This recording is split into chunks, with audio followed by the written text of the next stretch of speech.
There's a strange, almost sad truth hiding under all the laughs that Richard Cheech Marin and Tommy Chong gave us. For years and years, we thought of them as the coolest stoner comedy team ever. They were fearless, super funny, and seemed like nothing could touch them.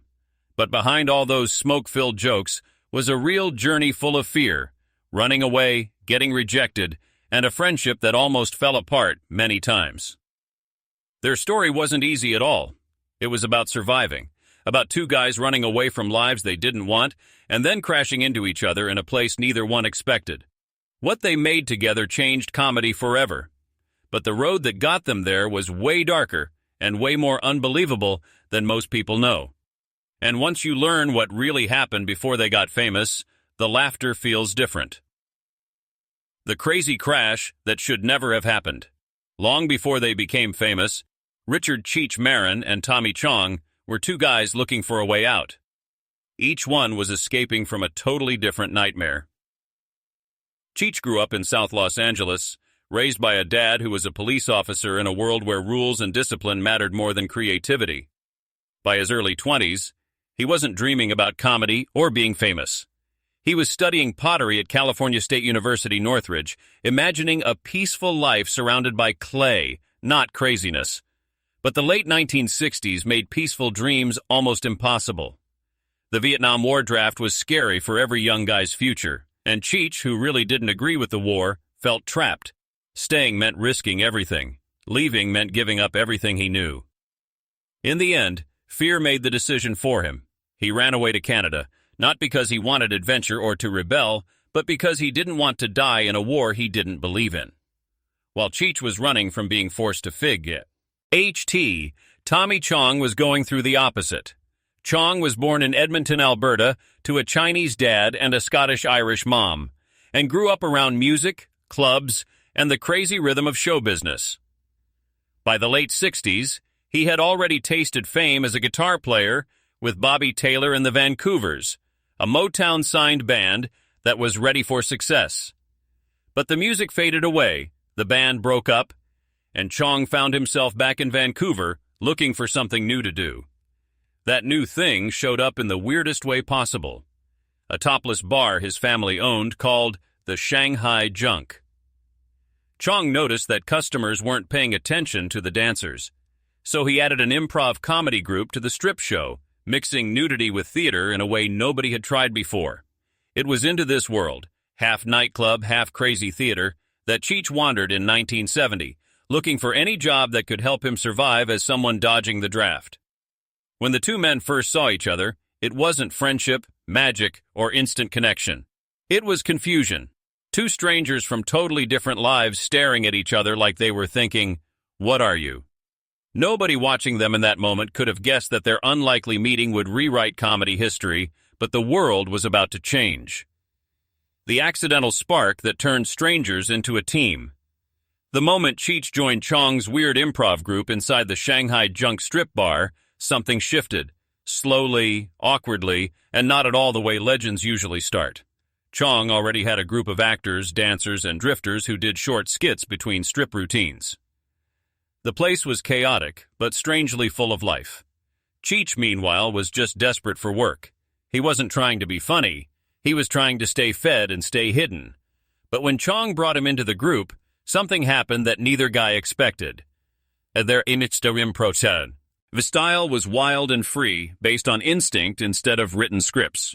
Chong, who had recently seen Second City and The Committee, pushed everyone to try new things. Cheech, with no formal comedy training, slipped into this rhythm like he'd been waiting for it without even knowing. Their first spark didn't happen on purpose. It happened because they were both okay with being uncomfortable. One night during a show, they slipped into a loose bit about a guy looking for his friend Dave. Neither of them planned it. Neither of them practiced it. But when Cheech kept saying, "Dave's not here," the crowd went wild. In that accidental moment, the beginning of their career was born. They didn't understand what they had yet, but they felt it. The chemistry wasn't built on friendship or even trust. It was built on being different.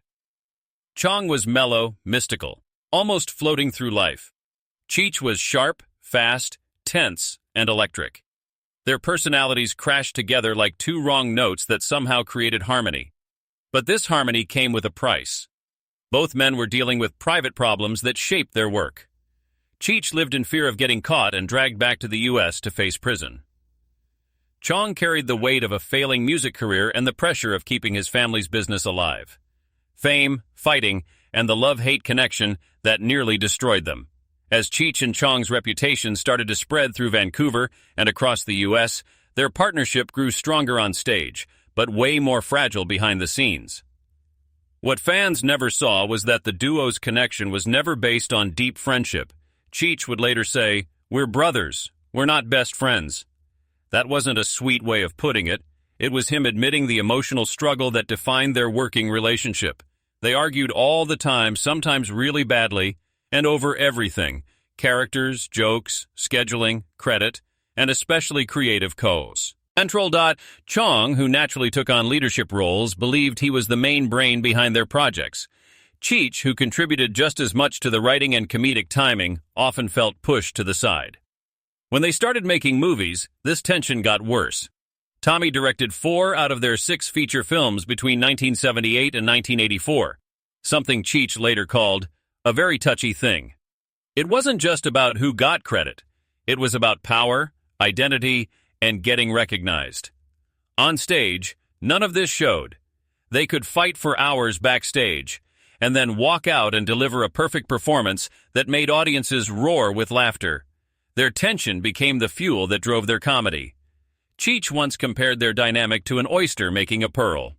Irritation turned into beauty under pressure, but that pressure was slowly crushing them. Touring made everything worse.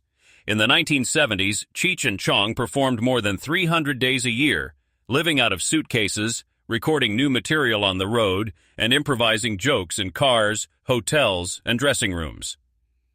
They looked like carefree stoners on stage, but off stage they were exhausted, overworked, and ironically obsessed with being healthy. While their fans imagined them high all the time, the truth was they spent most of their free time at YMCA gyms in every city, exercising, trying to survive the brutal schedule. As their fame exploded with Grammy nominations, chart-topping albums, and sold-out shows, the cracks got bigger. Chong became protective of the duo's image and direction, while Cheech wanted more creative freedom. The more successful they became, the deeper their resentment grew. By the early 1980s, the partnership that had once felt accidental and magical was turning into something heavy, suffocating, and impossible to keep going. The breakup nobody saw coming, and the silence that followed.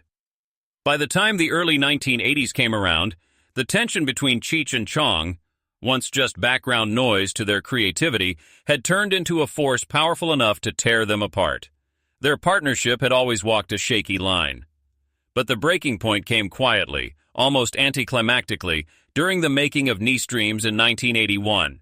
That film, like many of their projects, was built on a thin script, just 3.5 pages, and a mountain of improvisation and storyboarded gag work. While the process looked chaotic from the outside, it was actually carefully controlled, and that control increasingly fell to Chong. Cheech felt himself becoming a side character in the very duo he helped build. Chong wanted to direct everything, write everything, shape everything. What used to feel like working together now felt like possession. And while both men kept performing like nothing was wrong, the quiet resentment was growing into something that couldn't be fixed. The final break came in 1985, when Cheech presented a project he believed could refresh their brand, a song called Born in East L.A. He wanted Chong to help record it and turn it into their next comedy venture, but Chong said no. Maybe he didn't see Cheech's vision, or maybe he was afraid that a project led by Cheech would shift their power dynamic. Whatever the reason, his refusal cut deeper than either man admitted at the time. For Cheech, it wasn't just a no, it was a moment of clarity. If the partnership couldn't bend, it would have to break. Cheech went solo. He produced Born in East L.A. without Chong, and ironically, the project became both a commercial and critical success. It proved something he had suspected for a long time. He didn't need the duo to succeed, but success didn't make the emotional hurt go away. The breakup wasn't explosive. Were no dramatic public statements or fights. Instead, there was silence. Years of it. Chong later looked back on that period with something close to regret, admitting that his hunger for control had blinded him. Meanwhile, Cheech spent the next 10 years building a new identity, acting in Nash Bridges, branching into voice acting, and becoming one of the most recognizable Chicano entertainers in America. Chong drifted into activism, small roles, and eventually, infamously, into a federal prison cell for selling glass pipes. A moment that revealed the darker consequences of the counterculture they once celebrated. The breakup hurt both of them, not because they lost a friend, but because they lost the one person who understood the world they built and the world they escaped from. Reinvention, isolation, and the strange turns their lives took. After their split, the world assumed Cheech and Chong had simply drifted into separate creative paths. But the truth was way messier, heavier, and filled with unexpected reinventions that shaped who they became. Cheech Marin, suddenly on his own after nearly 17 years of being defined as half of a duo, faced a scary question. Who am I without Chong? For years, audiences had only known him as the fast-talking, streetwise stoner. But Cheech had way more range than people realized. Slowly, he carved out a real acting career. His role as Joe Dominguez on Nash Bridges helped him reinvent himself as a mainstream television actor. And in the world of animation, where his voice could escape the stereotypes that had boxed him in, he found unexpected success. Disney cast him as Bonsai in The Lion King, followed by Ramon in Cars and roles in films like Fern Gully. Yet the triumphs didn't erase the quiet sadness beneath his success. Cheech was proud of his achievements, proud of becoming one of the most respected Chicano entertainers in America. But he was also carrying the unspoken weight of being misunderstood. The world still saw him through a cloud of smoke, laughing at a persona that no longer matched the man he had grown into. Tommy Chong's journey was even more unpredictable. While Cheech entered Hollywood's mainstream, Chong drifted toward activism and counterculture advocacy.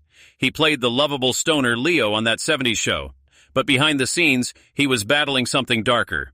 In 2003, he was arrested and sentenced to federal prison for selling glass pipes, an event that felt surreal even to him. The U.S. government made him a symbol, targeting him not for violence or harm, but for representing the very drug culture the authorities wanted to stamp out. During his time in prison, Chong confronted loneliness, regret, and the fading echo of the fame he once enjoyed. When he came out and documented the experience in the film aka Tommy Chong, he revealed a sobering truth. Their comedy had once felt harmless, but now it had become a political battleground he never intended to fight on. Even in their separation, both men carried the shadow of the duo they once were. Their success was real, but it came with the haunting sense that something unfinished lingered between them, a bond built on conflict, talent, and an era that had changed forever. The myths, secrets, and strange truths no one expected. Long after their breakup, the world continued to celebrate Cheech and Chong as the kings of stoner comedy, but only a handful of people truly understood how strange, unbelievable, and sometimes painful their behind-the-scenes story really was. Their legacy was shaped not just by fame, but by a series of bizarre twists that still surprise fans today. One of the most startling revelations was how close they came to stepping outside comedy entirely. In the mid-1980s, Friday the 13th Part 6 director Tom McLaughlin pitched a crossover featuring Cheech and Chong as Clueless Camp Coo, Nenslors or marijuana farmers who accidentally cross paths with Jason Voorhees. It sounds like a parody, but it was completely serious.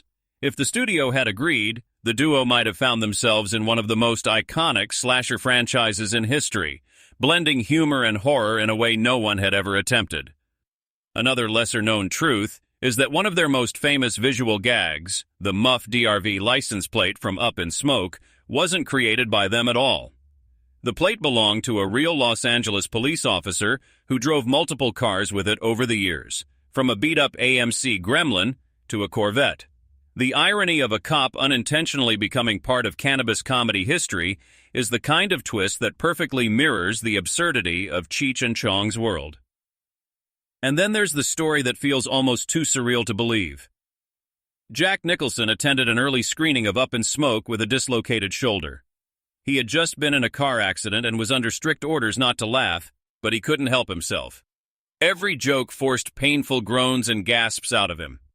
Yet he kept watching, kept reacting, and unknowingly became the most honest test audience the filmmakers ever had.